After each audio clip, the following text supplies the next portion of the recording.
કેમ છો બધા મજામાં હશો તેવી આશા અને શુભેચ્છાઓ। તમારા બધાનું સ્વાગત છે આપણી રેસીપીની ચેનલ સિલ્વર સ્પૂન હીરોઝ કિચનમાં। તો ચાલો આપણે આજે જોઈશું એક નવી વાનગી। તો આજે આપણે બનાવીશું એકદમ ટેસ્ટી બધાના ફેવરિટ એવા જોતા વેત મોઢામાં પાણી આવી જાય એવા સરસ ચૂરમાના લાડુ। પણ મિત્રો આ લાડુમાં ખાસિયત એ છે કે આપણે નથી મુઠિયા તળીને બનાવવાના કે નથી ભાખરીના કરવાના, નથી ભઠ્ઠામાં શેકીને બનાવવાના કે નથી મોરબી સ્ટાઇલ બાફીને બનાવવાના, નથી આપણે આની અંદર ઘઉંનો કરકરો લોટ જોતો કે નથી રવો કે બેસન કે ખાંડ વગર અસલ જ એકદમ મસ્ત ચૂરમાના નવીન સ્ટાઇલથી લાડુ બનાવીશું। તો ચાલો આપણે રેસીપી જોઈ લઈએ। યસ મિત્રો, આપણે બનાવીશું રોટલીમાંથી નવીન જાતના લાડુ। તો જોઈ લઈએ રેસીપી। 3 રોટલી વધેલી છે તો આવી રીતે 3 રોટલીના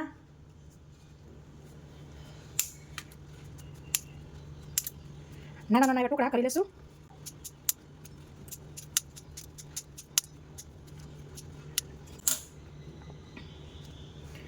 તો આવડા નાના નાના ટુકડા કરી લીધા છે। તો અહીં આવી રીતે 8 ચમચી જેવું ઘી લીધેલું છે। તો મિત્રો ઘીનું કંઈ માપ નથી, તળવા માટે જ આપણે લેવાનું છે, એટલે અંદાજે તમે લઈ શકો।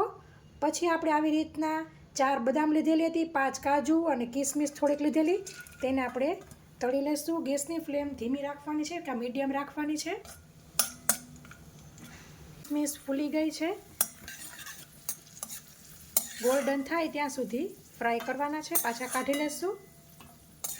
હવે આપણે આવી રીતના ઘીની અંદર રોટલીના ટુકડા ઉમેરીશું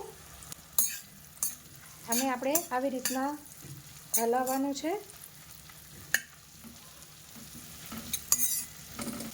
તો આપણે રોટલીને કેટલી શેકવી એ તમને કહું છું કે રોટલીને આપણે થોડીક જ વાર માટે ઓલમોસ્ટ 5-1 મિનિટ આપણે આવી રીતના હલાવતા રહેવાનું છે। આપણે એકદમ ક્રિસ્પી શક્કરપારા પૂરી હોય એવી રીતના ખાખરા જેવું નથી કડક કરી નાખવાનું। માપનું આપણે આમ અંદર થોડીક નમી રહીએ, સોફ્ટ રહીએ, પણ આમ આપણે થોડીક ક્રન્ચી જેવી થઈ જાય।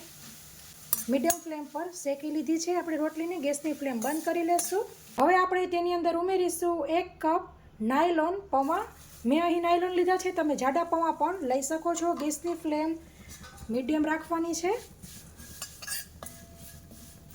અને આપણે શેકી લેશું।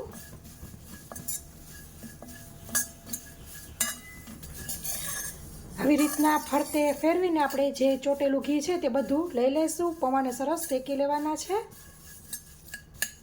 અને પૌવા શેકાતા વાર નથી લાગતી, નાયલોન પૌવા છે, સાથે કડાઈ આપણી ગરમ જ છે। ગેસની ફ્લેમ બંધ કરી દઈશું। તો હવે આપણા પૌવા થોડાક ઠંડા થાય ત્યાં સુધીમાં રોટલીને પીસી લેશું। તો આપણે મિક્સર જારમાં લઈ લીધી છે, હવે આપણે પીસી લેશું। તો ફ્રેન્ડ્સ, તમે જોઈ શકો છો સરસ પીસાઈ ગયું છે।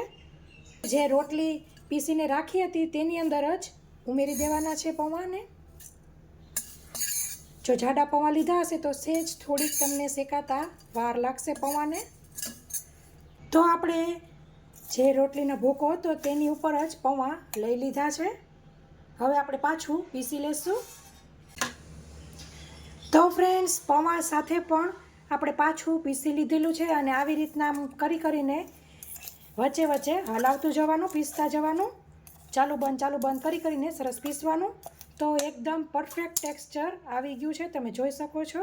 આમ દરદરું હોવું જોઈએ। પછી આપણે તે જ કઢાઈની અંદર ઘી લેશું।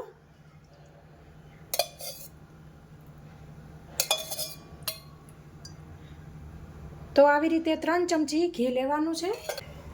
પછી મેં અહીં આવી રીતના દેશી ગોળ લીધો છે, તો તે ઉમેરી દેશું ઘી ગરમ થાય એટલે।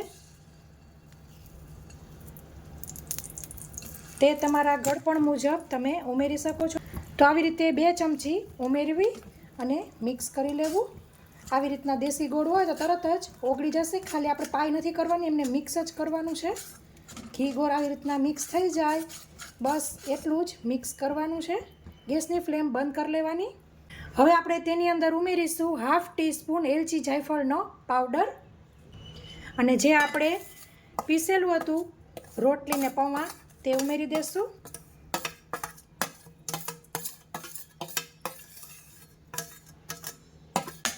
અને મિક્સ કરી લેવું।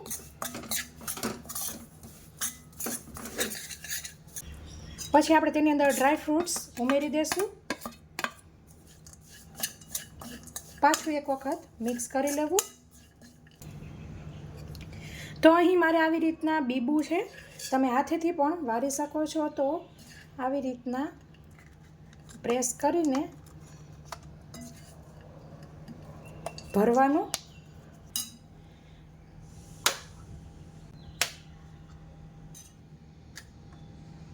તો ફ્રેન્ડ્સ, કેવી લાગી તમને મારી ચૂરમાના લાડુની રેસીપી, એટલે કે વધેલી રોટલીના લાડુની રેસીપી, પણ એકદમ નવીન સ્ટાઇલથી.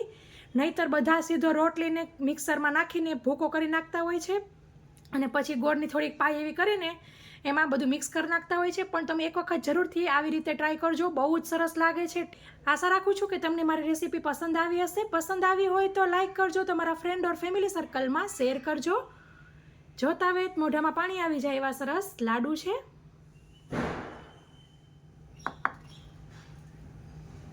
તો ચાલો ફ્રેન્ડ્સ, ફરી મળીશું એક નવી રેસીપી સાથે. ત્યાં સુધી આવજો. થેન્ક યુ, બાય, જય શ્રી કૃષ્ણ.